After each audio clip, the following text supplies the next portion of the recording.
Shalom Bapak Ibu Saudara semuanya yang ada di rumah, juga yang ada di tempat ini.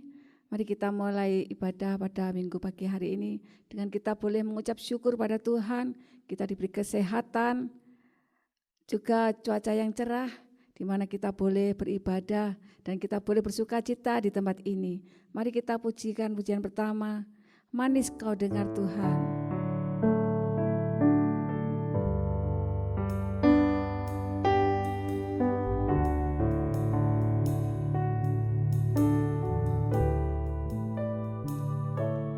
Ya Tuhanku, aku hendak bernyanyi bagimu selama ku hidup. Ya Allahku, aku hendak bermazmur bagimu selagi ku ada. Inilah yang ku renungkan setiap waktu. Nyanyian pujian dan pengagungan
Yesus. Terima kasih Tuhan Yesus buat kasih setiamu ya Tuhan Yesus. Haleluya Yesus. Di awal tahun ini Tuhan Yesus, di bulan Januari Tuhan. Oh terima kasih ya Tuhan Yesus. Engkau masih menyertai hidup kami ya Tuhan Yesus. Terlebih di pandemi ini Tuhan, di mana kami tetap dan terus Tuhan mau berpegang teguh di dalam iman kami ya Tuhan Yesus. Haleluya Yesus, terima kasih Bapa. Terima kasih Tuhan buat kesempatan yang indah ini Tuhan. Kami masih boleh untuk memuji-muji dan memuliakan nama-Mu Tuhan Yesus. Ini semua karena anugerah kasih-Mu yang luar biasa dalam hidup kami Tuhan Yesus. Kami masih bisa berdiri di tempat ini Tuhan, dalam keadaan sehat Tuhan. Oh haleluya, penyertaan-Mu yang luar biasa buat kami semua Tuhan Yesus. Tuhan, kami juga berdoa buat saudara kami yang ada di rumah Tuhan. Oh yang saat ini masih belum bisa beribadah, masih ibadah online Tuhan. Engkau lawat mereka, Engkau telik mereka masing-masing ya Tuhan, keberadaan mereka Tuhan Yesus. Biarlah mereka tetap setia untuk mengiring Engkau sampai Engkau tak panggil mereka Tuhan untuk boleh kembali bersuka cita di surga ya Tuhan Yesus. Oh haleluya Yesus, kami semua menanti-nantikan Engkau Tuhan dengan tetap bersuka cita di dalam Engkau ya Tuhan Yesus. Terima kasih Tuhan, terima kasih Engkau pimpin ibadah pada pagi hari ini Tuhan Yesus. Terlebih saudara-saudara kami yang di tempat ini Tuhan, yang sebagian boleh ibadah offline ya Tuhan. Oh dengan sukacita mereka boleh memuji dan muliakan nama-Mu Tuhan Yesus. Terima kasih Bapa, terima kasih Tuhan. Kita mulai acara ini Tuhan hanya di dalam nama Tuhan Yesus Kristus. Kami sudah berdoa dan mengucap syukur, haleluya, amin. Shalom saudara-saudara semuanya. Saya harap semuanya sehat ya, meskipun mungkin suasana yang gimana ya, masih pandemi ini ya Bapak Ibu Saudara, tetapi kita tetap bersuka cita di dalam Tuhan karena Tuhan selalu dan senantiasa menyertai hidup kita. Haleluya, amin. Mari kita pujikan pujian berikutnya, bersama Dia hatiku damai.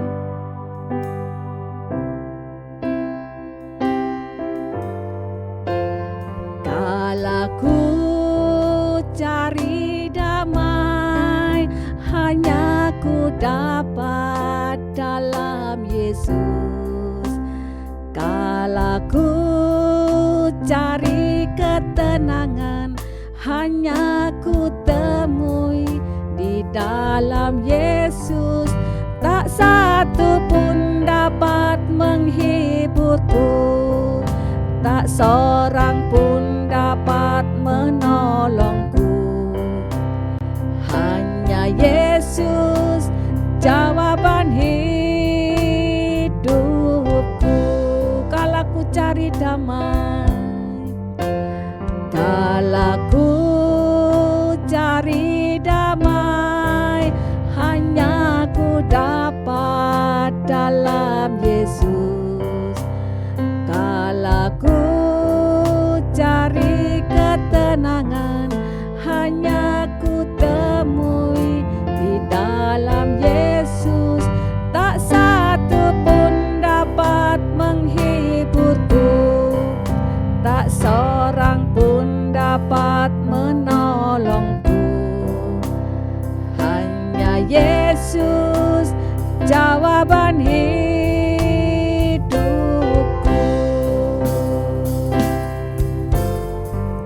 Bersama Dia hatiku damai, walau dalam lembah kekelaman. Bersama Dia hatiku tenang, walau hidup penuh tantangan. Tak satu pun dapat menghiburku, tak seorang pun dapat menolongku. Hanya Yesus jawaban hidupku.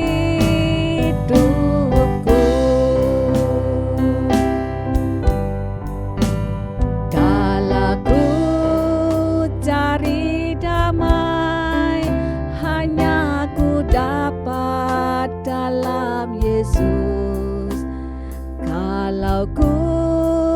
mencari ketenangan hanya ku temui di dalam Yesus.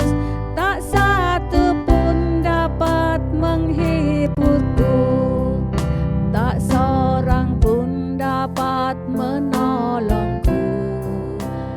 Hanya Yesus jawaban hidupku.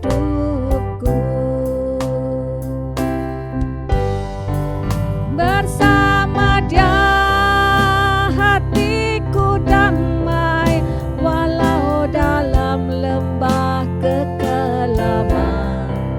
Bersama Dia hatiku tenang, walau hidup penuh tantangan. Tak satu pun dapat menghiburku, tak seorang pun dapat menolongku. Hanya Yesus jawaban hidupku.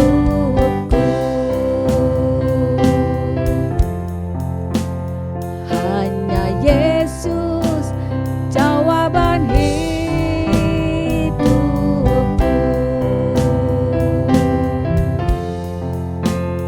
Hanya Yesus jawaban hidupku.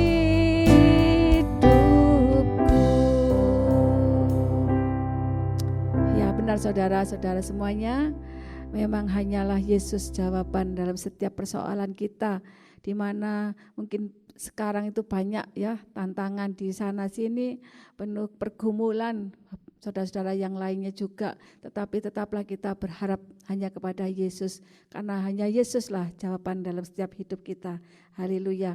Mari kita pujikan berikutnya, setiap langkahku biarlah Tuhan yang memimpin ya. Karena hanya Tuhan Yesus saja yang boleh memimpin hidup kita, karena Yesuslah kekuatan. Tiap langkahku diatur oleh Tuhan, dan tangan kasih-Nya memimpinku. Di tengah badai dunia menakutkan, hatiku tetap tenang teduh. Tiap langkahku ku tahu yang Tuhan pimpin, ke tempat tinggiku dihantarnya. Hingga sekali nanti aku tiba di rumah Bapa surga yang bakal. Di waktu imanku mulai goyang, dan bila jalanku hampir sesat, ku pandang Tuhanku penebus dosa.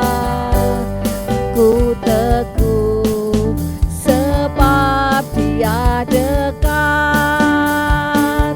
Tiap langkahku ku tahu yang Tuhan pimpin, ke tempat tinggiku dihantarnya. Hingga sekali kelak aku tiba di rumah Bapa surga yang bakal.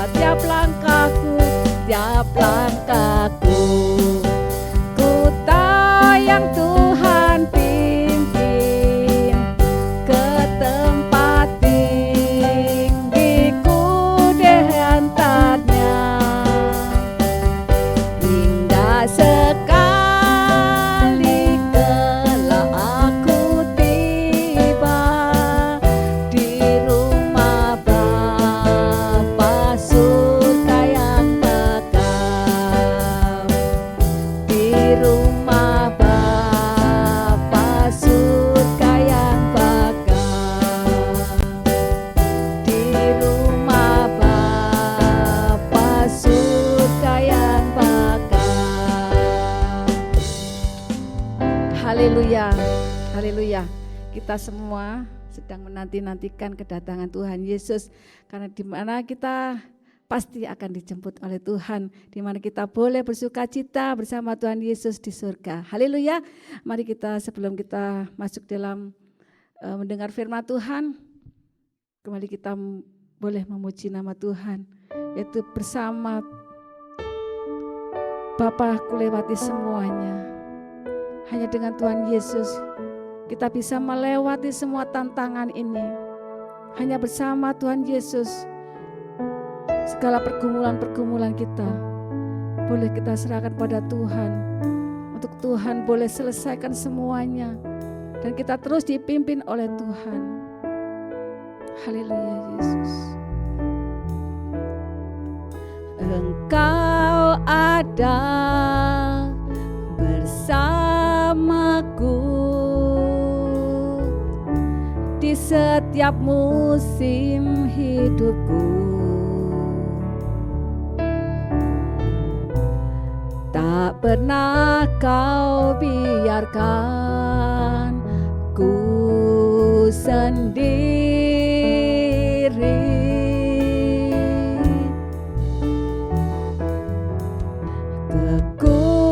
Kekuatan di jiwaku adalah bersamamu. Tak pernah kau biarkan kasih-Mu. Haleluya Yesus, Engkau ada bersamaku Tuhan. Engkau ada bersamaku di setiap musim hidupku. Tak pernah kau biarkan ku sendiri.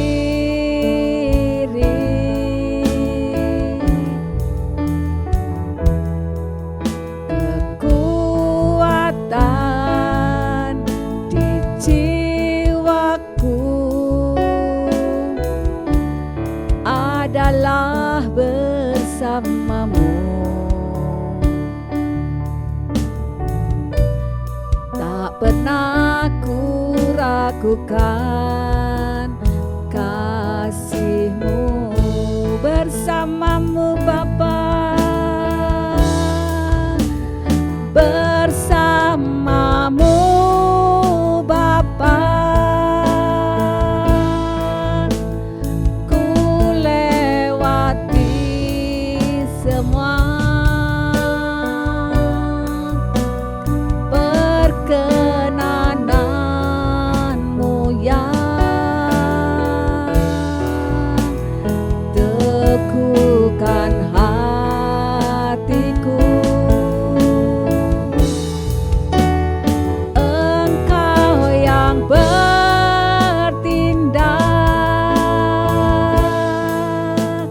memberi pertolongan.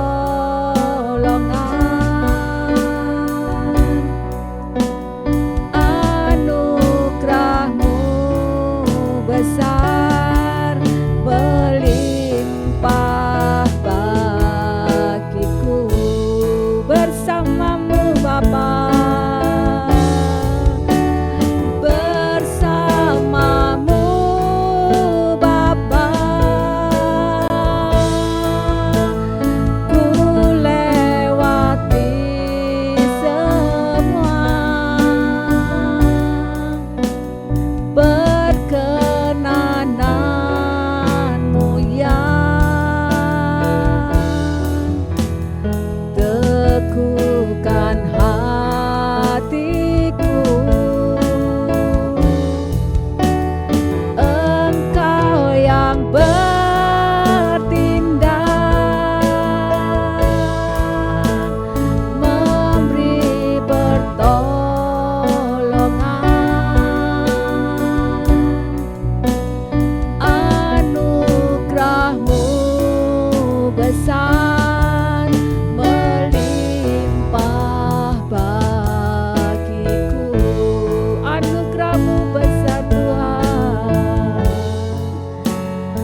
Yesus.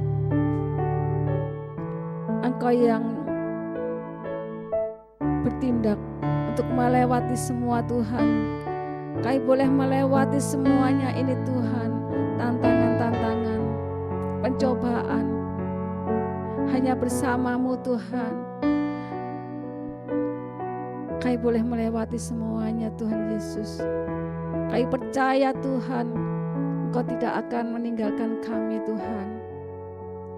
Terima kasih ya Tuhan Yesus, terima kasih. Biar dengan iman kami ya Tuhan Yesus, biarlah kami mau teguhkan iman kami Tuhan Yesus, hanya di dalam Engkau saja Tuhan Yesus. Tuhan, Kau memberkati hamba-Mu yang akan menyampaikan firman-Mu ya Tuhan Yesus. Biarlah firman yang akan disampaikan boleh menjadi rema dalam setiap hidup kami ya Tuhan Yesus. Sebagai penerang untuk jalan kami ya Tuhan Yesus. Apa yang Engkau rencanakan dalam hidup kami Tuhan, kami percaya Engkau punya rencana yang indah ya Tuhan Yesus. Terima kasih Tuhan, terima kasih. Kau urapi hamba-Mu ya Tuhan. Kau urapi juga saudara-saudara kami yang lain di rumah atau di tempat ini Tuhan. Dengan kuasa Roh Kudus-Mu ya Tuhan Yesus. Terima kasih Bapa. Kami sambut firman-Mu dengan penuh sukacita ya Tuhan Yesus. Hanya di dalam nama Tuhan Yesus Kristus sudah berdoa dan mengucap syukur. Haleluya. Amin. Puji nama Tuhan, Bapak Ibu Saudara sekalian. Hari ini kita akan mendengarkan firman Tuhan. Saya akan mengambil dari kitab Yosua, judulnya Kemenangan Selalu Ada. Saudara, kemenangan itu selalu ada dan Tuhan memberikan kepada kita kemenangan. Kemenangan, kemenangan, kemenangan, dan kemenangan. Tidak ada menang, kalah, enggak ada. Yang ada adalah menang, menang, menang, dan menang. Yosua 23 ayat 6 sampai 12. Kuatkanlah benar-benar hatimu dalam memelihara dan melakukan segala yang tertulis dalam kitab hukum Musa, supaya kamu jangan menyimpang ke kanan atau ke kiri, dan supaya kamu jangan bergaul dengan bangsa-bangsa yang masih tinggal di antaramu itu, serta mengakui nama Allah mereka dan bersumpah demi nama itu, dan beribadah atau sujud menyembah kepada mereka. Tetapi kamu harus berpaut pada Tuhan Allahmu seperti yang kamu lakukan sampai sekarang. Bukankah Tuhan telah menghalau bangsa-bangsa yang besar dan kuat dari depanmu, dan akan kamu ini seorang pun tidak ada yang tahan menghadapi kamu sampai sekarang. Satu orang saja daripada kamu dapat mengejar 1000 orang, sebab Tuhan Allahmu dialah yang berperang bagi kamu seperti yang dijanjikannya kepadamu. Maka demi nyawamu bertekunlah mengasihi Tuhan Allahmu. Sebab jika kamu berbalik dan berpaut kepada sisa bangsa-bangsa ini yang masih tinggal di antara kamu, kawin mengawin dengan mereka serta bergaul dengan mereka dan mereka dengan kamu. Ayat 13, maka ketahuilah dengan sesungguhnya bahwa Tuhan Allahmu tidak akan menghalau lagi bangsa-bangsa itu dari depanmu, tetapi mereka akan menjadi perangkap dan jerat bagimu, menjadi cambuk pada lambungmu dan duri di matamu sampai kamu binasa dari tanah yang baik ini, yang telah diberikan kepadamu oleh Tuhan Allahmu. Saudara, ayat ini mengisahkan tentang nasihat Yosua kepada bangsa Israel. Di ayat 1 dikatakan lama setelah Tuhan mengaruniakan keamanan kepada orang Israel. Dari peperangan itu kira-kira ada jangka waktu 13 tahun lamanya. Saudara, siapa Yosua? Kalau kita lihat, Yosua itu hidup dalam 3 zaman. 3 zaman saudara. Dia hidup di Mesir, kemudian setelah di Mesir lalu dia ikut dengan Musa atau dengan orang Israel keluar semua di padang belantara. Yosua di Mesir, kalau kita lihat misalnya secara hitung-hitungan, Yosua mati umur 110 tahun. 110 tahun saat itu saudara, kalau kita lihat Yosua di padang gurun ada 40 tahun juga. 40 tahun, 110 dipotong 40 tahun, 70. 70 itu Kalau pelayanannya Yosua kira-kira 25 tahun. Berarti 25 tahun 45-an, Saudara. Jadi pada waktu keluar dari sana sekitar umur 40-an. Dan Musa umur 80 tahunan. Jadi pengalaman masa mudanya Yosua di Mesir cukup banyak, Saudara. Dia ngalamin banyak hal. Kemudian dia pergi ke padang gurun dan 40 tahun ada di padang gurun. Lalu setelah itu dia bisa masuk ke Kanaan. Jadi kalau saya lihat kehidupan Yosua itu kehidupan yang sangat baik. Dia sudah menyelesaikan semua pertandingannya dengan baik. Kalau saya baca misalnya di 2 Timotius, Paulus berbicara kepada Timotius tentang hidupnya. Dia mengatakan 2 Timotius 4 ayat yang ke-7. Aku telah mengakhiri pertandingan yang baik, aku telah mencapai garis akhir, dan aku telah memelihara iman. Saudara, di akhirnya hidupnya, Paulus bicara kepada Timotius, aku telah mengakhiri pertandingan yang baik. Jadi pertandingan yang baik, saudara, artinya dia menyelesaikan pertandingannya dengan baik. Ada orang sampai garis akhir, tapi dia tidak menyelesaikan pertandingannya dengan baik.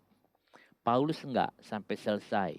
Bahkan dia mengatakan aku juga sudah memelihara iman sampai ke akhirnya. Yosua juga begitu. Dari dari Mesir lalu ke padang gurun dan ke Kanaan. Itu dia hidup di dalam hal seperti itu. Sangat indah hidupnya, saudara. Dia bisa menikmati semua berkat-berkat Tuhan, janji-janji Tuhan di dalam hidupnya. Saudara, selesai dengan baik sampai akhir. Kalau kita lihat orang-orang yang selesai sampai akhir itu sangat indah sekali. Yosua bisa menyelesaikan sampai ke akhir. Kita lihat juga Daud juga bisa menyelesaikan dari seorang gembala, dia menjadi seorang raja, dan di akhir hidupnya dia juga bisa memberikan nasihat kepada Salomo. Dia menyelesaikan. Tuhan Yesus lebih-lebih dia menyelesaikan sampai akhir. Dan terakhir dia mengatakan sudah genap, sudah selesai. Saudara, Rasul Paulus juga menyelesaikan sampai akhir semua. Banyak hamba-hamba Tuhan yang bisa menyelesaikan pekerjaannya dengan baik sampai akhir. Biar kita juga mau menyelesaikan pekerjaan kita sampai selesainya tugas kita dan diselesaikan dengan baik. Bukan setengah baik, tapi dengan baik. Itu yang ada. Nah, saat itu bangsa Israel sudah menduduki Kanaan kira-kira 13 tahun. Sejak Yosua masuk ke Kanaan, dia masuk melalui jalur tengah, dia ngerebut Yeriko, lalu kemudian kota-kota yang lain dia ambil semua, saudara. Dan setelah dalam peperangan itu dan mereka sudah damai, lalu mereka tinggal di sana selama 13 tahun. Tetapi ada banyak sisa-sisa dari orang-orang Kanaan yang tidak dibunuh oleh orang Israel. Mereka dibiarkan. Saudara, nanti mereka bisa menjadi jerat. Sebenarnya Tuhan ingin dibereskan, tetapi banyak orang yang tidak membereskannya. Bangsa Israel sudah menduduki Kanaan kira-kira 13 tahun. Saudara, 13 tahun yang ada. Yosua sudah lanjut usianya. Kira-kira 110 tahun dia ada. Lalu dia memberikan pesan dan nasihat kepada bangsa Israel bahwa Tuhan yang dulu memberikan kemenangan di dalam peperangan-peperangan dalam 13 tahun yang lalu. Dia juga akan memberikan kemenangan-kemenangan dalam peperangan iman, baik peperangan juga dengan bangsa-bangsa yang ada di sekitarnya. Bahwa Tuhan yang akan berperang, itu nasihat. Jadi Yosua berkata bahwa kemenangan peperangan itu bukan karena Yosua hebat, bukan karena strategi, bukan karena yang lain, tetapi karena Tuhan yang memimpin peperangan itu. Saudara, tidak mungkin Yosua bisa menghancurkan tembok kota Yeriko kalau bukan karena Tuhan. Semua adalah dari Tuhan. Itulah sebabnya peperangan ini adalah peperangan dari Tuhan. Nah, Yosua 23 ayat yang ketiga, kamu sudah melihat apa yang dilakukan Tuhan Allahmu. Allah telah berperang bagi kamu. Nah, dan kamu telah melihat segala yang dilakukan Tuhan Allahmu kepada semua bangsa di sini demi kamu, sebab Tuhan Allahmu dialah yang telah berperang bagi kamu. Saudara lihat, Yosua menekankan kehadiran Tuhan di dalam peperangan. Dia tidak mengatakan perang itu adalah dari dirinya, tetapi dia menekankan kehadiran Tuhan. Dan kamu telah melihat apa yang dilakukan Tuhan Allahmu kepada semua bangsa di sini. Kamu sudah melihat bagaimana Tuhan berperang ganti kamu. Saudara, ini yang ada. Yosua menekankan itu. Maksudnya, walaupun Yosua nanti tidak ada karena sudah tua, saudara, bangsa Israel tetap akan menang di dalam peperangan.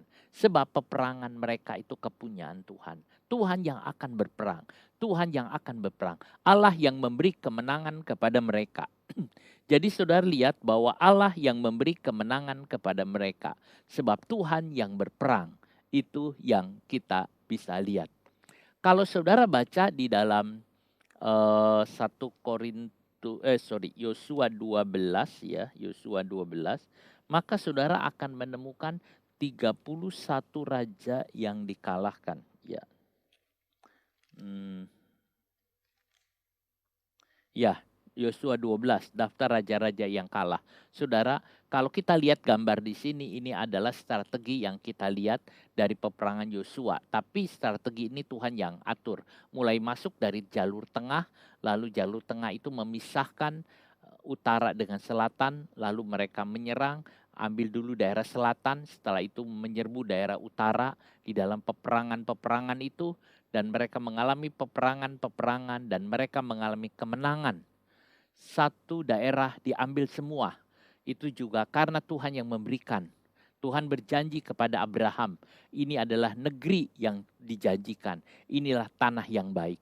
Lalu mereka merebutnya. Saudara, apa yang Tuhan janjikan kepada kita, kita harus mau merebutnya. Kita bukannya diam saja, tapi kita harus merebutnya. Kita ambil itu semua. Saudara, janji Tuhan itu semua sehingga kita bisa dapat semua itu. Jadi kita lihat kita merebutnya semua. Nah, itu yang kita bisa lihat. Tuhan tidak pernah mengecewakan umatnya. Gak pernah, saudara. Kalau kita percaya kepadanya, lalu kita taat kepada Tuhan, taat firman Tuhan, saudara, maka kita akan mengalami hal-hal yang indah di dalam iring kita kepada Tuhan. Saudara, dia akan membantu. Nah, saudara, dia akan membantu mereka menaklukkan negeri itu sepenuhnya. Tuhan buat. Sebab Tuhan Allahmu, dialah yang berperang gantimu. Saudara, di dalam hidup kita juga bukannya hanya zaman Israel saja, di zaman peperangan secara fisik, dalam hidup kita juga seringkali Tuhan Allah yang berperang untuk kamu, untuk kita, saudara. Kita tidak menyadari dalam hidup ini ada peperangan-peperangan, saudara. Baik peperangan iman, baik peperangan-peperangan dengan yang lain, baik keadaan saudara menghadapi sakit penyakit, menghadapi apapun, saudara. Tuhan yang berperang buat kita. Kita harus punya iman. Kita harus punya iman dan menang, saudara. Dan peperangan itu yang ada. Siapa? Tuhan yang akan memberikan kemenangan. Saudara, kemenangan orang Kristen, kemenangan orang percaya itu dari Tuhan. Bukan dari dirinya kita sendiri. Seorang misionaris, A.T. Pierson, saudara, seorang misionaris, dia mengatakan sejarah adalah kisahnya. Maksudnya sejarah yang ada adalah kisah tentang Tuhan. Artinya sejarah yang ada di antara orang-orang percaya itu adalah sejarahnya Tuhan. Kalau saudara lihat kisah rasul-rasul, itu adalah sejarah Tuhan, pekerjaan Roh Kudus. Kalau kita tidak melihat apa yang dilakukan oleh rasul-rasul, tetapi kita melihat apa yang dikerjakan oleh Tuhan di antara para rasul, apa yang dikerjakan oleh Roh Kudus. Sebab itu kisah rasul adalah buku tentang Tuhan, tentang kisahnya, tentang apapun. Gereja juga yang ada dikerjakan oleh gereja, yang dikerjakan itu adalah kisah tentang Tuhan. dengan gerejanya, saudara. Bukan kisah gereja A, bukan kisah gereja B, tetapi kisah Tuhan Yesus yang bekerja di dalam gereja. Itulah sebabnya kalau kita mau maju berperang, saudara, kita mau berperang, kita akan menang. Dalam pola hidup kita, saudara, ada banyak hal yang terjadi. Tetapi Tuhan akan berperang dan memberi kemenangan. Asal kita mau dan kita taat kepada Tuhan. Kalau kita tidak taat, saudara, kita tidak mengalami kemenangan-kemenangan. Di ayatnya yang ke-6, kuatkanlah benar-benar hatimu. Saudara, Yosua berkata kepada orang Israel, kuatkanlah benar-benar hatimu dalam memelihara dan melakukan segala yang tertulis dalam kitab hukum Musa, supaya kamu jangan menyimpang ke kanan atau ke kiri. Ayat ini, saudara, itu juga disinggung oleh atau ayat ini pertama kali juga diberikan oleh Yosua pada waktu Yosua mau menerima jabatan, saudara, atau Yosua pertama kali dia mau menjalankan, menggantikan kedudukan Musa. Kalau kita lihat Yosua 1 ayat yang ke-6, kuatkanlah dan teguhkan hatimu, sebab engkaulah yang akan memimpin bangsa ini. Lalu kemudian juga di ayat 7, hanya kuatkanlah dan teguhkanlah hatimu dengan sungguh-sungguh, bertindaklah hati-hati sesuai dengan seluruh hukum yang telah diperintahkan kepadamu oleh hambaku Musa. Janganlah menyimpang ke kanan atau ke kiri, supaya engkau beruntung kemanapun engkau pergi. Saudara, dulu Yosua mendapat firman ini, kemudian Yosua melakukan firman Tuhan, melakukan kehendak Tuhan.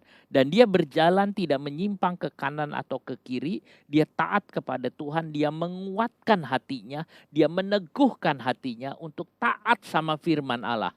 Pada waktu Yosua taat dan teguh akan firman Allah, apa yang Tuhan katakan itu semua terjadi dan dia mengalaminya. Kemenangan demi kemenangan dia alami, kemenangan terus-menerus dia alami, saudara. Pada saat dia melakukan. Itulah sebabnya firman yang didapat oleh Yosua, firman itu juga disampaikan kepada orang Israel. Bahwa kuatkanlah dirimu dan teguhkanlah. Dan jangan menyimpang ke kanan atau ke kiri. Maka kamu akan mendapat kemenangan-kemenangan. Jadi saudara, ini yang ada. Yosua mendapat firman. Firman itu disampaikan lagi kepada orang Israel. Dan Yosua mengatakan, aku sudah mengalami, aku sudah taat kepada firman itu. Dan aku bisa menikmati pengalaman yang indah dari Tuhan. Memelihara. Saudara, dikatakan di sini, kuatkanlah benar-benar hatimu dalam memelihara. Memelihara. Kata memelihara di sini bahasa Ibrani-nya samar. Samar artinya menjaga, melindungi. Seperti pagar yang melindungi kawanan domba. Saudara, melindungi itu kalau ada kawanan domba dikelilingin oleh pagar, itu adalah melindungi. Melingkupi atau seperti markas, saudara.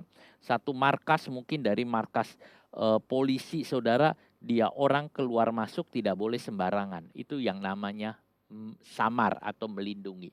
Nah, maksudnya kita diminta oleh Yosua atau bangsa Israel diminta oleh Yosua untuk memelihara firman Tuhan, menjaga firman Tuhan itu, saudara, memelihara di dalam hidup kita. Itu seperti melindungi, itu kata samar itu. Sehingga umat Tuhan itu selalu ada dalam firman-Nya. Tuhan menyuruh Adam memelihara taman itu. Pertama kali kata samar itu muncul dalam kitab Kejadian. Waktu Tuhan menyuruh Adam memelihara taman ini, memelihara semua yang ada. Tetapi saudara sayang, Adam tidak menjaga dengan baik. Sehingga ada penyusup yang masuk ke Taman Eden tanpa disadarinya. Bahkan dia langsung berhubungan dengan Hawa, saudara, istrinya. Dan kemudian menipunya. Dan mereka jatuh di dalam tipu daya iblis, saudara. Adam gagal untuk menjaga. Adam gagal untuk memelihara. Akhirnya dia kalah. Dia diusir dari taman dan para malaikat yang menjaganya. Dulu Adam dan Hawa yang menjaga. Tetapi dia gagal, saudara. Jadi kita lihat, saudaraku, bahwa memelihara itu harus baik benar-benar. Supaya kita terlindung dan kita menang. Memelihara firman Allah artinya memelihara perkataan Tuhan di dalam hati kita. Perkataan Tuhan itu ditanamkan di dalam hati kita. Perkataan Tuhan itu disimpan di dalam hati kita, saudara. Sehingga kita tidak berbuat dosa karena ada firman Allah. Kalau tidak ada firman Allah, kita bisa jatuh di dalam dosa. Apa yang dulu Tuhan katakan kepada Yosua, akhirnya saudara, itu Yosua katakan lagi. Jadi itu yang ada. Setelah lewat sekian lama, Yosua mengalami pimpinan Tuhan luar biasa, saudara. Itu yang ada. Jangan bergaul. Kemudian Tuhan berbicara atau Yosua berbicara kepada orang Israel. Pertama, jangan menyimpang ke kanan atau ke kiri. Itu artinya lurus di jalan Tuhan. Jangan menyimpang. Sedikit pun jangan menyimpang. Kemudian di ayat yang ke-7 dikatakan, supaya kamu jangan bergaul dengan bangsa-bangsa. Menyimpang ke kanan ke kiri itu dikatakan jangan menyimpang supaya tidak bergaul dengan bangsa-bangsa di sekitar. Saudara, kalau orang menyimpang ke kanan atau ke kiri, maka dia akan bergaul dengan bangsa-bangsa yang belum diusir. Itu bangsa-bangsa yang menyembah berhala. Ada banyak orang-orang Amon yang tinggal di sana. Orang Amori, mereka yang tinggal di sana, Moab dengan dewa-dewanya. Saudara, itu yang ada. Akhirnya bercampur baur dan sampai menikah. Saudara, di dalam Alkitab kita menemukan orang-orang yang menikah dengan bangsa-bangsa lain. Kita menemukan Salomo, saudara. Lalu kita menemukan Raja Ahab. Raja Ahab menikah dengan Isabel, saudara. Hidupnya makin habis, makin hancur. Dan dia dibawa oleh Isabel sehingga melawan Tuhan. Dan kematian Raja Ahab orang Israel ini mengerikan, saudara. Karena darahnya dijilat oleh anjing dan keretanya dicuci di tempat permandian pelacur, saudara. Itu artinya dihinakan luar biasa. Saudara, Salomo juga orang yang berhikmat. Ya, akhirnya dia jatuh. Saudara, kalau Ahab jatuhnya langsung ambruk. Salomo mungkin jatuhnya pelan-pelan karena dia punya hikmat yang luar biasa, tetapi akhirnya juga jatuh juga, saudara. Tidak mudah dan juga tidak boleh bergaul atau bercampur baur seperti ini. Saudaraku, kita lihat. Nah, itu yang ada.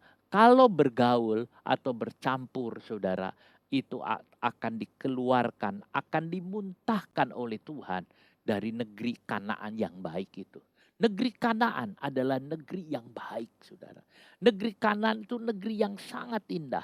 Tuhan bicara kepada Abraham, negeri yang baik. Tuhan bicara kepada Musa, negeri yang baik. Yosua dengan Kaleb mengunjungi negeri itu, mengintai 40 hari, saudara. Dan dia mengabarkan ini adalah negeri yang baik. Tinggal di negeri yang baik. Tetapi kalau bergaul, bercampur baur dengan bangsa-bangsa yang lain atau dengan keduniawian, kita bercampur baur dengan perkara-perkara dosa, bercampur dengan perkara-perkara atau prinsip-prinsip yang duniawi, bergaul dengan cara-cara orang-orang yang tidak mengenal Tuhan, maka saudara, hidup kita tidak akan indah lagi. Walaupun hidup di dalam keindahan rumah Tuhan, tetapi kalau orang itu hidup di dalam cara-cara atau prinsip hidup orang yang tidak mengenal Tuhan, atau prinsip hidup daripada para penyembah berhala atau para penjahat, saudara, maka orang itu tidak akan mengalami prinsip dari Tuhan. Ada prinsip hidup, ada nasihat, ada ajaran dari mereka, saudara, yang menghalalkan segala cara, yang boleh berdusta, yang boleh marah, yang boleh membunuh, yang boleh melakukan perbuatan-perbuatan yang nista. Saudara, ada ajaran dari mereka seperti itu. Tetapi kalau kita tidak mau bergaul, saudara, maka kita akan selamat dan kita bisa hidup di negeri ini. Kita tinggal di negerinya yang baik ini. Saudara, kita lihat. Nah, kalau kita lihat di dalam ayat ini bergaul, lalu kemudian mengakui, saudara, dikatakan.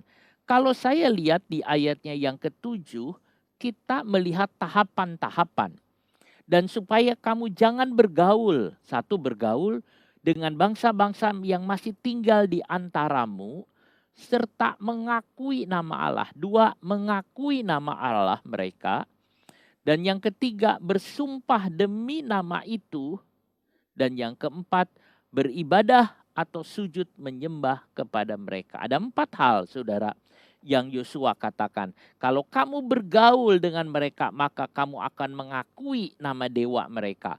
Lalu kamu akan beribadah, akan sujud menyembah, bahkan akan bersumpah demi nama dewa.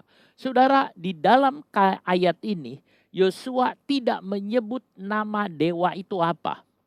Yosua tidak menyebut dewa Kamos atau dewa Baal. Saudara, Yosua tidak menyebut nama itu. Yosua tidak menyebut nama-nama dewa Kanaan. Sebab bagi Yosua itu tidak perlu disebut. Karena Yosua sudah tidak mau menyebut nama-nama itu. Itu dikatakan tidak ada, saudara. Tidak ada. Kadangkala ada orang masih menyebut nama dewa ini, dewa ini, dewa ini. Itu tidak ada. Kita mengatakan tidak ada, saudara. Ya, saudara, maupun tradisi-tradisi yang mengatakan ada dewa perlindungan, ada dewa dapur, ada dewa mungkin keberuntungan, ada dewa kekayaan. Buat kita tidak ada semua, saudara. Nama dewa-dewa itu tidak ada semua. Saudara, orang yang menganut kepercayaan tentang dewa-dewa, mereka punya nama dewa-dewa. Tetapi Yosua tidak mau menyebut nama itu. Dan nama itu tidak perlu disebutkan juga oleh kita, saudara. Yosua mengatakan kalau begitu nanti kamu akan bersumpah demi nama dewa itu. Ya, bersumpah dengan nama dewa Baal dan dewa-dewa yang lain. Saudara, kata Baal, dewanya orang Moab, Baal, saudara, itu artinya tuan. Tetapi di sisi arti yang lain dalam bahasa Aram, saudara, artinya adalah suami. Sehingga nama dewa Baal itu artinya suami. Kalau Tuhan menganggap kita sebagai suaminya, saudara. Tetapi kalau orang bergaul lalu menyembah kepada dewa Baal, maka dia telah membuat Tuhan cemburu dan Tuhan marah. Tuhan kita adalah Allah yang sangat cemburuan, saudara. Tidak bisa diajak bermain-main, saudara. Dia sangat cemburu sebab dia sangat mencintai, saudara. Itu yang ada. Nah, kita lihat ini yang ada. Kalau orang mengakui dewa itu adalah sebagai suami, maka dia masuk di dalam persekutuan. Kemudian beribadah dan sujud menyembah. Artinya tunduk kepada dewa-dewa itu. Dan saudara, kalau orang datang kepada dewa itu dan dia sujud dan dia menyembah kepada dewa, maka dia tunduk dan menghormati dewa-dewa itu. Tetapi kita tidak begitu, saudara. Kita punya Tuhan yang hidup. Kita punya Allah yang hidup. Itu apapun yang mereka buat sebagai tanda bahwa mereka mencari dewa apa, dewa B, dewa yang lain, saudara. Tidak begitu. Paulus mengatakan bahwa dia memberitakan satu nama yang lain. Saudara, nama di atas segala nama, saudaraku. Itu yang ada. Kalau orang beribadah atau sujud menyembah atau tunduk, saudara, maka Tuhan tidak berkenan kepadanya. Tuhan telah menyatakan kepada kita bahwa hanya satu Allah. Hanya satu Tuhan, saudara. Itu yang ada, yang hidup. Di ayat yang ke-8, tetapi kamu harus berpaut pada Tuhan Allahmu. Seperti yang kamu lakukan sampai sekarang. Kata berpaut di sini itu artinya setia, dabak. Tetapi kamu harus setia kepada Tuhan Allahmu. Setia kepada Tuhan, saudara. Kalau bangsa Israel mengabdikan dirinya kepada Tuhan, maka keberhasilan yang sudah dia lewati, saudara, itu akan berkesinambungan, akan berlanjut. Dulu mereka punya keberhasilan. Nah, saudara, keberhasilan karena Tuhan yang berperang ganti mereka. Kalau tetap setia, maka keberhasilannya itu akan berlanjut terus, saudara. Terus akan berlanjut. Yesus bilang, jika seseorang ingin mengikut jejak Tuhan, ia harus menyerahkan semua yang dimilikinya dan tetap berada di belakang Tuhan. Saudara, kalau saudara mau ikut Tuhan, maka Tuhan, saudara, menyuruh kepada kita, jual yang ada, apa yang ada padamu. Jual kepada orang yang kaya, mengatakan jual yang apa yang ada padamu. Saudara, Itu yang kita lihat. Kalau saudara ingin ikut Tuhan dengan sungguh-sungguh, jual. Setiap orang yang mau mengikut aku, ia harus menyangkal dirinya, memikul salibnya setiap hari dan mengikut aku. Saudara, menyangkal diri, memikul salibnya setiap hari dan mengikut aku. Saudaraku, itu yang ada. Ada yang berkata bahwa katanya kenali diri. Mengenali diri. Orang Yunani mengajarkan untuk apa? Mengenali diri, saudara. Orang Romawi mengajarkan mengendalikan diri. Tetapi Tuhan Yesus mengajarkan menyangkal diri, saudara. Menyangkal diri. Jadi kita lihat, kalau seseorang, saudara, itu yang Tuhan ajar, menyangkal diri. Tuhan tidak menyuruh kenali dirimu sendiri, tidak. Memangnya ada motivator mengatakan kenali dirimu sendiri, saudara. Atau psikologi mengajarkan mengenali diri sendiri, supaya dia sadar, dia tahu. Atau ada yang mengajarkan lagi mengendalikan diri, supaya tidak emosian. Tetapi Tuhan Yesus mengajarkan kepada kita menyangkal diri kita. Mematikan keinginan kita, saudara. Nah, saudara, Tuhan mengatakan jual apa yang ada padamu. Beranikah kita menjual apa yang kita miliki? Beranikah kita menjual apa yang kita cintai? Beranikah menjual cita-cita kita demi Kristus? Apakah kita berani melakukan itu? Apakah kita bersedia membayar harganya? Mungkin saudara mengatakan harganya ada. Ya, mengikut Yesus ada harganya yang harus dibayar. Keselamatan pertama sudah diberikan cuma-cuma. Karena Yesus yang bayar sendiri di Bukit Golgota. Tetapi saudara, selanjutnya penyangkalan diri adalah bayaran kita untuk mengikut Tuhan. Saudara, bayaran diri, bukan bayaran diri untuk masalah keselamatan, karena keselamatan sudah ditanggung oleh Yesus semuanya. Sedangkan untuk mengikut Yesus itu perlu penyangkalan diri dan memikul salib. Itu adalah bayarannya. Saudara, setia adalah salah satu model atau salah satu yang disebut bayar harga. Setia kepada Tuhan, berpaut kepada Tuhan, itu yang ada. Nah saudara, melekat dengan Tuhan itu penting. Kalau kita bisa melekat dengan Tuhan itu sangat indah, saudara. Melekat, berpaut itu artinya melekat. Kalau saya baca, saudara, orang yang melekat dengan Tuhan, salah satunya adalah Rut, saudara. Rut melekat dengan Tuhan.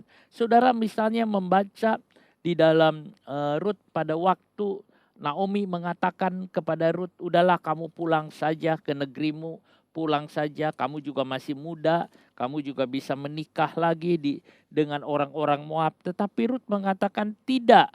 Di ayat 16 dari Rut 1, tetapi kata Rut, janganlah desak aku meninggalkan engkau dan pulang dengan tidak mengikuti engkau. Sebab kemana engkau pergi, kesitulah juga aku pergi.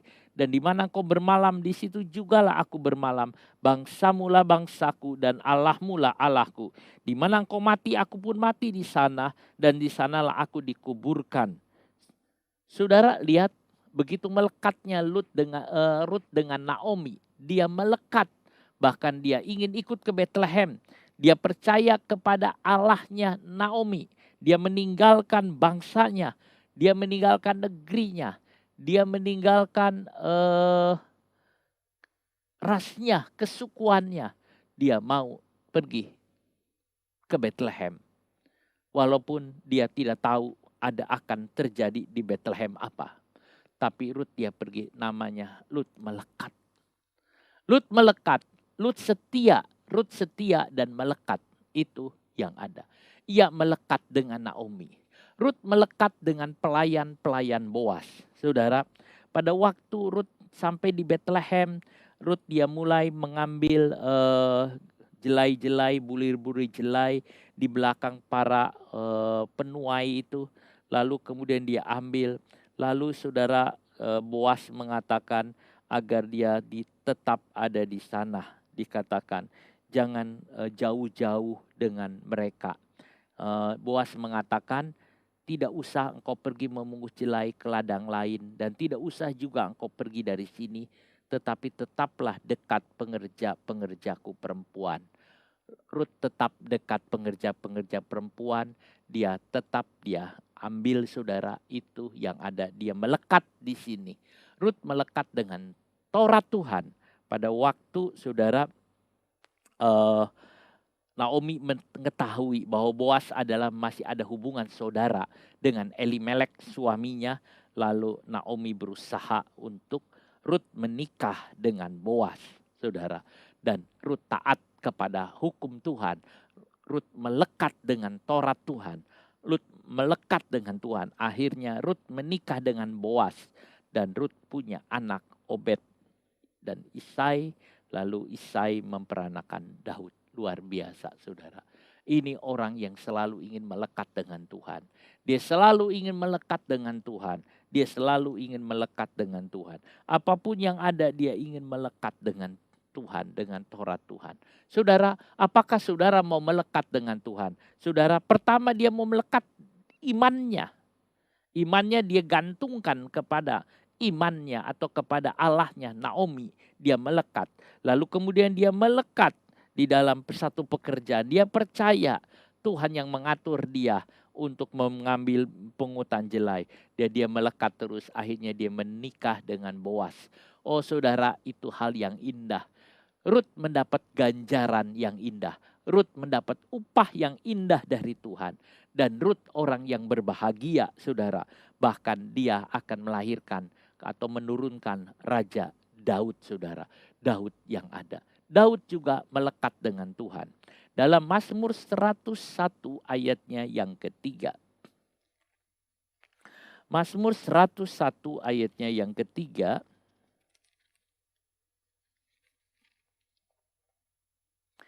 Tiada kutaruh di depan mataku perkara dursila. Perbuatan murtad aku benci, itu takkan melekat padaku. Saudara, Daud mengatakan, di depan mataku tidak ada perkara dursila. Aku tidak melihat perkara-perkara dursila di mataku. Aku tidak izinkan itu. Perbuatan murtad aku benci. Ya, itu tidak akan melekat padaku. Saudara, Daud tidak ingin perkara-perkara yang dia lihat ini atau perkara-perkara yang jahat, perkara-perkara yang cabul, perkara-perkara yang merusak melekat di dalamnya. Dia menolak hal itu sebab Daud hanya ingin melekat dengan Tuhan. Inilah orang yang dicintai. Inilah orang yang mencintai Tuhan.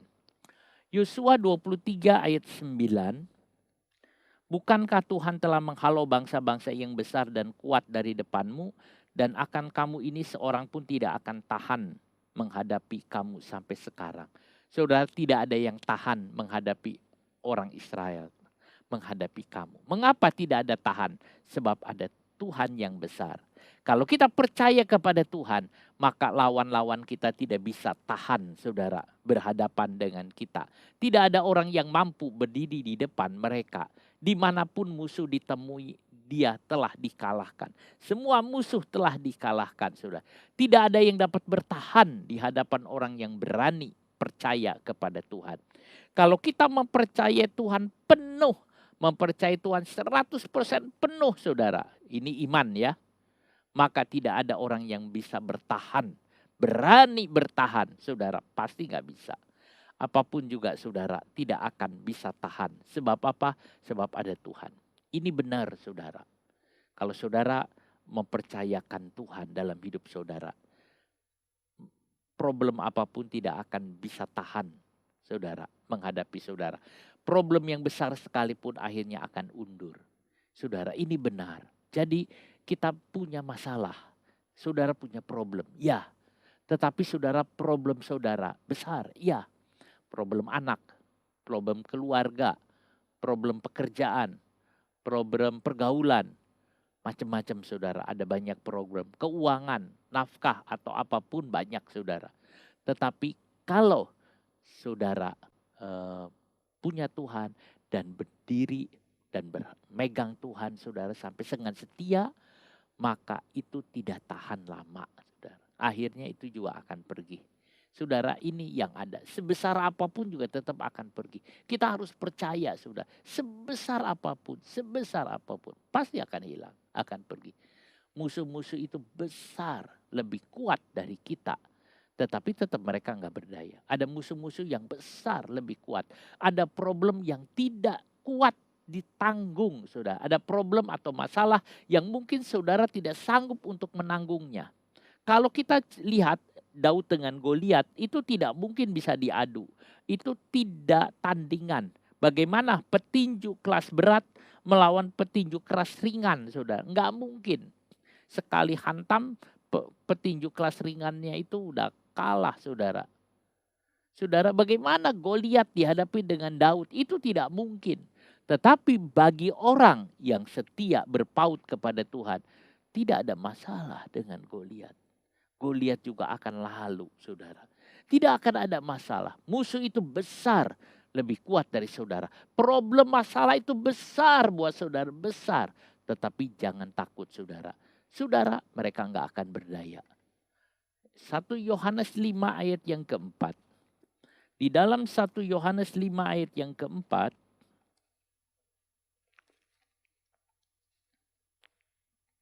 sebab semua yang lahir dari Allah mengalahkan dunia.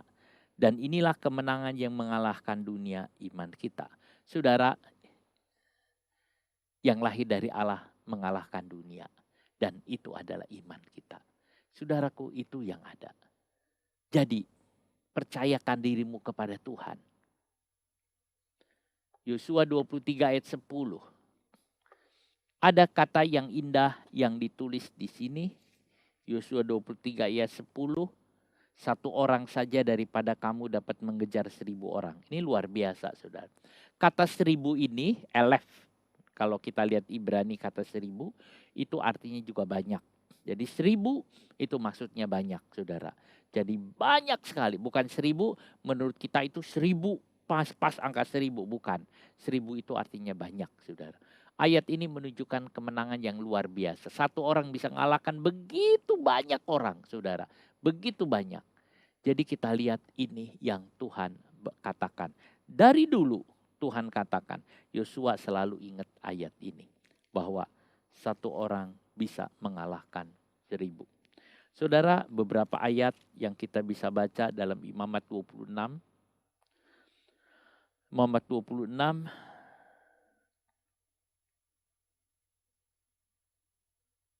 ayat 8. 5 orang dari antaramu akan mengejar 100. Dan 100 orang dari antaramu akan mengejar selaksa. Dan semua musuhmu akan tewas di hadapanmu oleh pedang. 100 mengejar 10.000. Ya, selaksa itu 10.000. 5 orang mengejar 100. Saudara, kita lihat itu di Imamat, lalu di Ulangan juga ada. Ulangan 32. Ulangan 32 ayatnya yang ke-30. Bagaimana mungkin 1 orang dapat mengejar 1.000 orang dan 2 orang dapat membuat lari 10.000 orang. Kalau tidak gunung batu mereka telah menjual mereka dan Tuhan telah menyerahkan mereka. Saudara, ini lihat.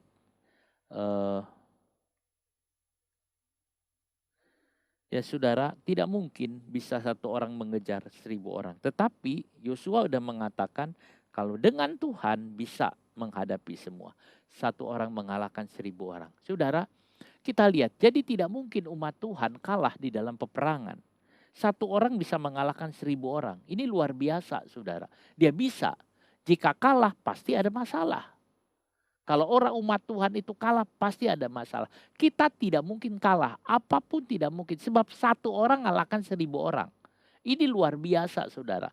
Jadi kalau secara visual misalnya. 1 orang mengalahkan 1.000 orang, saudara. Kekuatan orang itu adalah kekuatan lebih dari 1.000 kali orang itu. Dia sangat kuat, saudara. Itu yang ada. Jadi kita lihat. Sebab jika taat kepada Tuhan pasti menang. Kalau kita taat kepada Tuhan. Saudara, Simpson mengalahkan 1.000 orang Filistin juga loh. Sendirian. Dia ambil bukan pedang, bukan apa, dia rahang keledai dia ambil, dia pakai. Ada orang mengatakan rahang keledai itu diikat dengan tali lalu diputar-putar. Dihantam, dihantam, dihantam, dihantam semua. Tapi ada yang mengatakan rahang keledai dipegang lalu dipukul, saudara. Itu yang ada. Intinya adalah Simpson mengalahkan 1.000 orang. 1 orang. Samgar, dia membunuh 600 orang Filistin. Suatu kali mungkin Samgar itu sedang di ladang. Lalu orang mengatakan ada orang Filistin datang. Wah, Samgar mengatakan, enggak, saya nggak mau lari, saya mau lawan. Lalu dia ambil tongkat penghalau lembu, dia bunuh 600 orang Filistin. Daud mengalahkan beribu-ribu orang Filistin.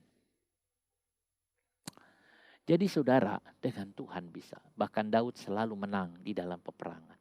Dan menang, dan menang, dan menang. Itu yang ada. Nah, saudaraku, satu orang dengan Tuhan itu mayoritas. Satu orang dengan Tuhan itu mayoritas. Dengan Tuhan. Tidak ada minoritas dengan Tuhan. Selalu mayoritas. Kadang-kadang saudara, Tuhan ngelihat orang-orang yang bisa mengganggu di dalam peperangan, lebih baik nggak usah ikut.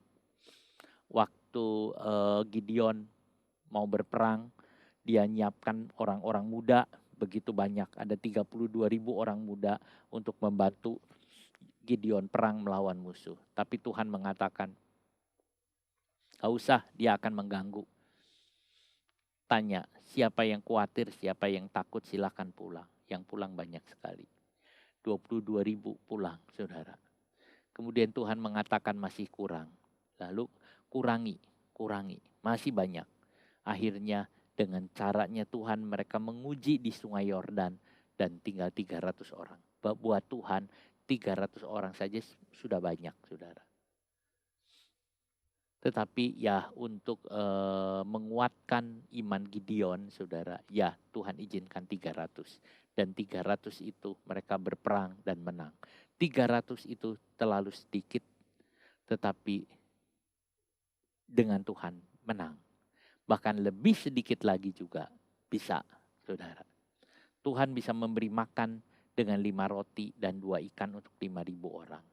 Tuhan bisa memberi makan dengan 4 roti, saudara, 4 ketur roti, saudara, untuk 7.000 orang. Tuhan juga bisa memberi makan dengan 1 ketur roti untuk berapa banyak orang. Tuhan bisa membuat itu, saudaraku. Lalu kemudian Allah juga, kita lihat saudara, Allah pernah memanggil Abraham. Allah panggil Abraham sendirian untuk menjadi bangsa yang besar. Allah janji kepada Abraham agar Abraham akan memiliki banyak bintang. Seperti keturunan seperti bintang di langit. Saudara, Allah memanggil Abraham.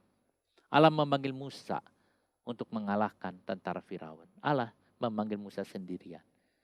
Tuhan memperlengkapi anak-anaknya agar berani menghadapi musuh. Saudara sudah lihat, Allah panggil sendirian juga gak apa-apa. Bisa 1 orang untuk mengalahkan 1.000. Sanggup kalau dia melekat dengan Tuhan sungguh-sungguh. Sebab kekuatannya dari Tuhan. Kekuatannya bukan dari yang lain, kekuatannya dari Tuhan. Saudara, Tuhan ingin kita berani menghadapi orang-orang kuat. Musuh-musuh yang kuat itu. Saudara, Tuhan ingin kita menjadi orang yang tidak terkalahkan. Saudara, Tuhan ingin kita menjadi orang yang tidak terkalahkan. Ayat 11, Yosua 23 ayat 11. Maka demi nyawamu bertekunlah mengasihi Tuhan Allahmu. Bertekunlah mengasihi. Kata bertekunlah di sini ditulis dalam bahasa Ibrani samar. Artinya memelihara. Memelihara atau menjaga. Jagalah untuk tetap di dalam kasih Tuhan. Jagalah untuk tetap di dalam kasih karunia Tuhan. Menjaga diri supaya tetap di dalam kasih Tuhan. Tuhan ingin kita mengasihinya dengan segenap hati. Saudara, dengan segenap hati. Tapi kadangkala saudara, keinginan daging dah begitu. Keinginan Tuhan agar kita mengasihi dia dengan segenap hati. Yosua mengatakan bertekunlah sebab ini adalah keinginan Tuhan. Mengasihi Tuhan dengan segenap hati. Tetapi keinginan daging ini mengatakan tidak. Aku tidak ingin. Jadi ada 2 hal saudara. Keinginan kita adalah keinginan roh kita mengasihi Tuhan. Tapi keinginan daging tidak, saudara. Saudara ingin memilih yang mana? Yang mana yang mau dipatuhi? Keinginan daging atau keinginan Tuhan? Keinginan Tuhan agar kita mengasihi dia. Keinginan daging, saudara, tidak. Kita tidak punya utang dengan daging, saudara. Sebab itu kita tidak perlu mematuhi perintahnya. Kita tidak berhutang kepada daging. Kita berhutang kepada Yesus Kristus. Sebab itu kita harus memberikan kasihnya kasih kita kepada Tuhan. Kita bisa menolak daging, kita bisa menekan daging, kita bisa tidak mau apa kata daging. Sebab kita tidak punya utang apapun kepada daging. Kita punya kepada Tuhan yang mengasihi. Sebab itu kita mengasihi Tuhan. Lalu Yosua mengatakan bertekunlah. Apa maksud Yosua dengan mengatakan bertekunlah mengasihi Tuhan Allahmu demi nyawamu? Saudara, kasih kita kepada Tuhan menentukan juga kehidupan kita. Mengasihi Tuhan, Tuhan menyuruh mengasihi dengan segenap hati. Ayat 12. Sebab jika kamu berbalik dan berpaut kepada sisa bangsa-bangsa ini yang masih tinggal di antara kamu, kawin mengawin dengan mereka serta bergaul dengan mereka dan mereka dengan kamu, maka ketahuilah dengan sesungguhnya bahwa Tuhan Allahmu tidak akan menghalau lagi bangsa-bangsa ini dari depanmu. Saudara, ini jika Israel berbalik. Kalau mereka tidak mau, jadi tadi katakan mau. Jadi ada sebab, ada akibat, ada yang kasus bersyarat, ada kasus yang tidak bersyarat. Kalau kamu tidak mau. Jika orang Israel melekat dengan orang Kanaan, bahkan sampai kawin, maka Tuhan tidak akan beserta lagi dengannya. Dan Tuhan akan membiarkan mereka menderita. Sebab bangsa-bangsa yang ada di sekitarnya, mereka akan menjadi jerat dalam hidupnya. Saudara, itu yang ada. Kalau kita lihat di sini, Tuhan tidak akan beserta lagi dengannya. Kita melihat Raja Salomo, orang yang penuh hikmat. Dia orang yang penuh hikmat. Tetapi akhirnya terjerat oleh istrinya yang menyembah berhala. Akibatnya, kerajaannya hancur. Sebab itu jangan berbalik. Dalam perjanjian lama dan perjanjian baru, Allah memerintahkan umatnya untuk memisahkan diri dari dunia yang kafir ini. Pisahkan diri. Kata memisahkan ini artinya kuduskan dirimu. Bukan kita keluar dari dunia ini, bukan. Kita tidak minta keluar dari dunia ini.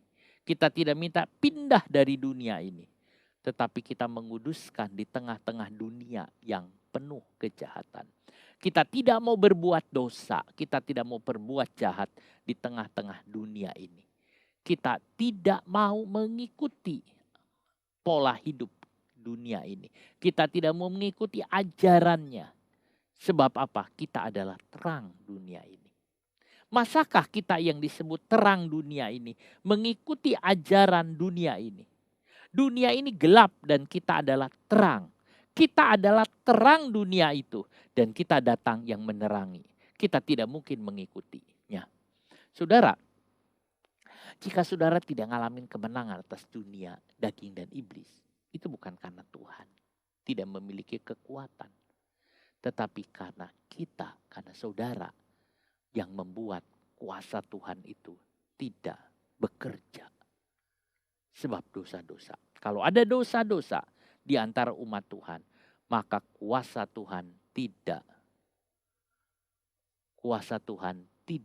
bisa, saudara, bekerja dengan penuh. Sebab itu kita harus bertobat. Kanaan adalah negeri yang baik. Itu negeri yang baik. Tuhan berkata kepada Musa akan memberikan tanah yang baik. Saudara, Keluaran 3 ayat yang ke-8. Dalam Keluaran 3 ayat yang ke-8,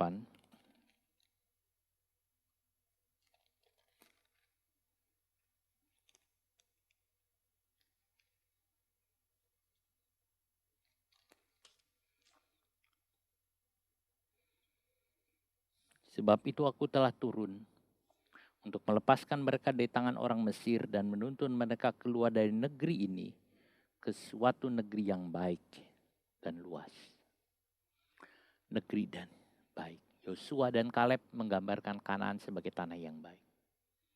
Tapi kalau kita tidak melekat dengan Tuhan, maka tanah yang baik menjadi tanah yang tidak menyenangkan. Saudara harus melekat dengan Tuhan. Erat dan melekat dengan Tuhan.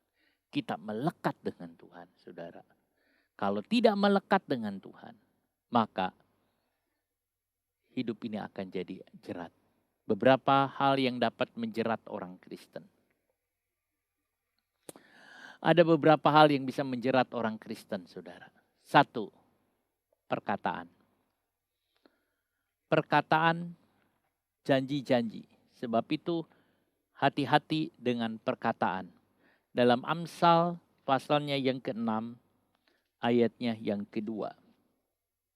Jikalau engkau terjerat dalam perkataan mulutmu, tertangkap dalam perkataan mulutmu. Perkataan itu bisa menjerat. Ada orang tidak hati-hati, dia bicara, akhirnya terjerat oleh kata-katanya sendiri.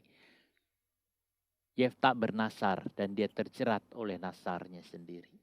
Ada orang yang sudah berjanji, dia terjerat oleh janjinya. Sebab itu saudara, nasihat dari firman Tuhan, hati-hati kalau kita berbicara. Yakobus mengatakan tentang bahaya lidah. Hati-hati bicara, jangan sampai perkataan kita menjerat diri kita. Itulah sebabnya pertama, jangan banyak janji. Jangan banyak janji. Kalau orang berjanji, dia akan terjerat oleh janjinya. Lebih baik saudara mengatakan kalau Tuhan menghendaki daripada janji. Karena kita tidak tahu apa yang akan terjadi. Pekerjaan, saudara, pekerjaan yang jahat, pekerjaan yang tidak baik, itu juga bisa menjadi jerat hidup kita selama-lamanya. Bangsa-bangsa terbenam dalam pelubang yang dibuatnya, kakinya tertangkap dalam jaring yang dipasangnya sendiri. Pekerjaan yang jahat itu seperti jaring bagi dirinya sendiri. Akhirnya dia terjerat dan dia tidak bisa apapun. Kekhawatiran dan ketakutan kepada orang lain. Saudara, takut sama orang lain itu menjadi jerat. Sebab itu jangan takut sama orang lain. Ada orang saudara yang dipegang rahasianya oleh orang lain. Nah saudara, sehingga orang itu tidak bisa berdaya dan dia terjerat. Takut kepada orang mendatangkan jerat. Tetapi siapa percaya kepada Tuhan dilindungi. Ada orang saudara yang terjerat. Takut kepada orang. Ada orang yang pernah berbuat salah, lalu kesalahannya dipegang oleh orang itu, sehingga dia terjebak dan terjerat, saudara. Kita pernah mendengar cerita atau kisah-kisah bagaimana orang, saudara, dipegang kelemahannya, dipegang, saudara, sesuatu hal yang mendatangkan aib dalam dirinya, lalu kemudian sudah dipegang dan dia terjerat di situ. Sehingga dia habis-habisan untuk menutupi semuanya. Takut akan orang, kekhawatiran itu menjerat. Jangan hal-hal yang demikian menjerat, saudara. Perhatikan perkataan kita. Jangan kita membuat jerat sendiri untuk diri kita sendiri, saudara. Kita tahu kita punya Tuhan, percayakan diri pada Tuhan. Kadang-kadang saudara kita percaya kepada orang, bukan kepada Tuhan, akhirnya itu menjadi jerat, saudara. Kita lihat kekayaan. Kekayaan juga bisa menjadi jerat. Itulah sebabnya Paulus mengatakan tentang kekayaan. Saudara, dia mengatakan itu seperti racun kekayaan itu. Yang bisa menjerat dan makan dalam, saudara. Itu yang ada. 1 Timotius 6 ayat 9 sampai 10.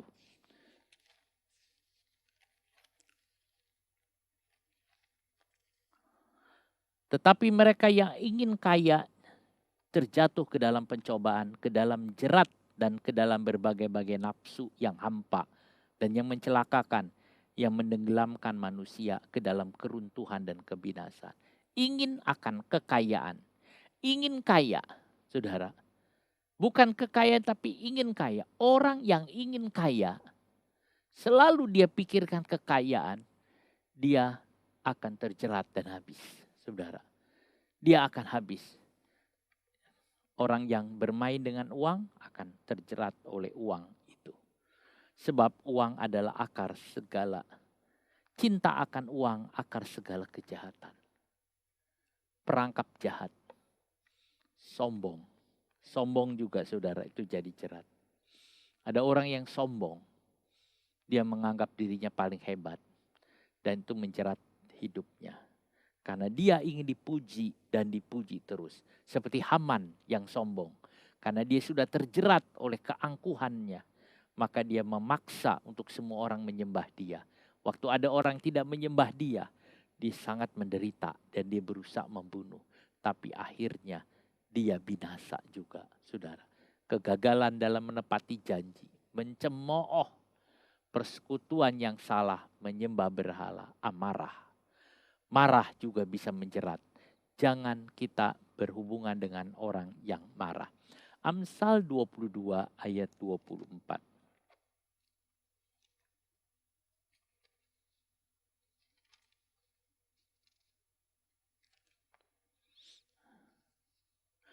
Jangan berteman dengan orang yang lekas gusar.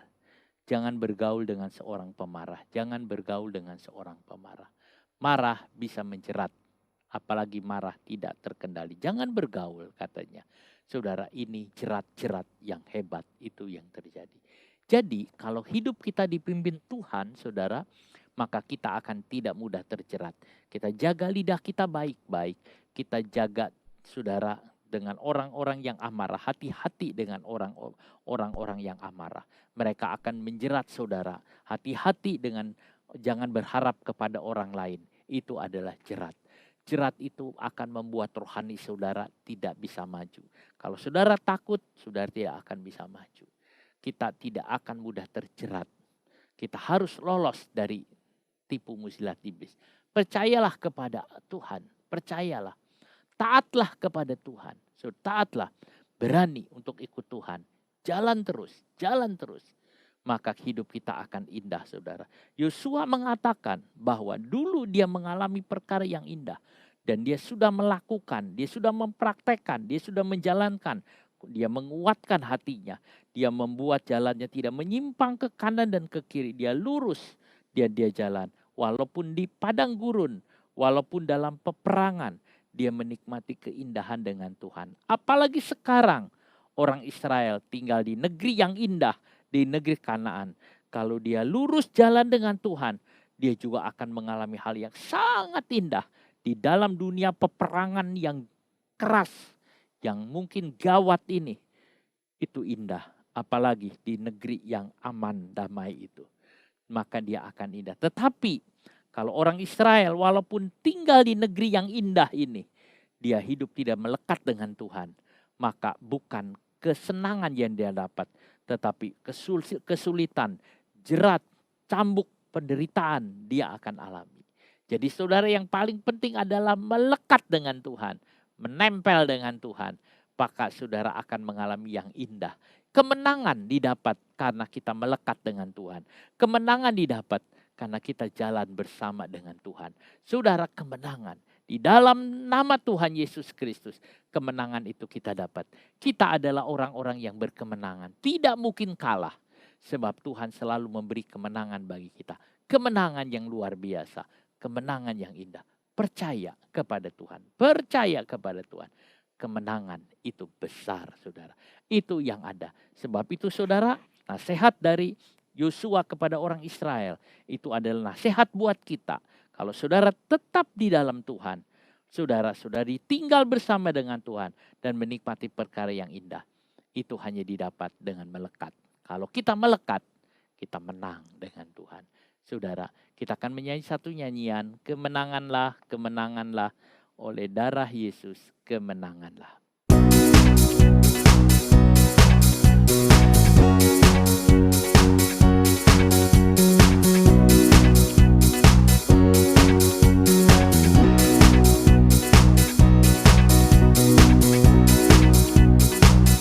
Kemenanganlah, kemenanganlah, oleh darah Yesus, kemenanganlah. Harap pada Tuhan, iblis mundurlah, oleh percaya kemenanganlah. Kemenanganlah, kemenanganlah, oleh darah Yesus, kemenanganlah. Harap pada Tuhan, iblis mundurlah, oleh percaya kemenanganlah. Oh, kemenanganlah,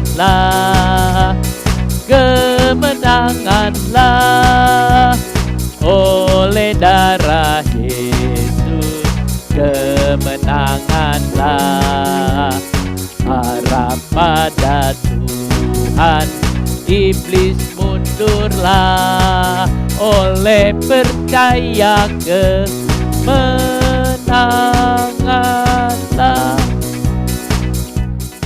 Kita berdoa. Kami berterima kasih kepadamu Tuhan buat semua yang Kau berikan bagi kami. Tuhan, kemenangan ada di dalam pihak kami, karena Tuhan yang ada. Kami tahu ada banyak masalah, persoalan yang terjadi dalam hidup kami sepanjang hari di dalam masa-masa ini yang sedang masih belum beres soal pandemi, soal vaksin dan lain-lain. Tetapi kami ada bersama Engkau dan kami memiliki kemenangan bersamamu Tuhan. Di dalam nama Tuhan Yesus, kemenangan itu ada. Bapa di sorga, terima kasih. Kemenangan yang dari Engkau ada memenuhi. Terima kasih banyak Bapa, terima kasih. Terpujilah akan namamu Tuhan. Terpujilah akan namamu Bapa. Terima kasih Roh Kudus, terima kasih. Berkati semua anak-anakmu Tuhan. Berkati Tuhan dengan berkat-Mu Bapa. Terima kasih Roh Kudus, terima kasih. Saudaraku yang kekasih dalam nama Tuhan Yesus Kristus. Terimalah berkat kasih karunia dari Tuhan Yesus Kristus. Kasih dari Allah Bapa dan persekutuan dalam Roh Kudus menyertai saudara sekalian. Mulai sekarang sampai selama-lamanya. Demi nama Tuhan Yesus. Amin. Menang besar di pihak kita. Menang besar di pihakku. Menang besar di pihakku. Tuhan peranggantiku, ku berdiam juga. Menang besar di pihakku. Menang besar di pihakku. Menang besar di pihakku. Tuhan peranggantiku, ku berdiam juga. Menang besar di pihakku. Menang besar di pihakku. Menang besar di pihakku. Puji nama Tuhan, saudara. Tuhan sudah memberkati saudara semua. Amin.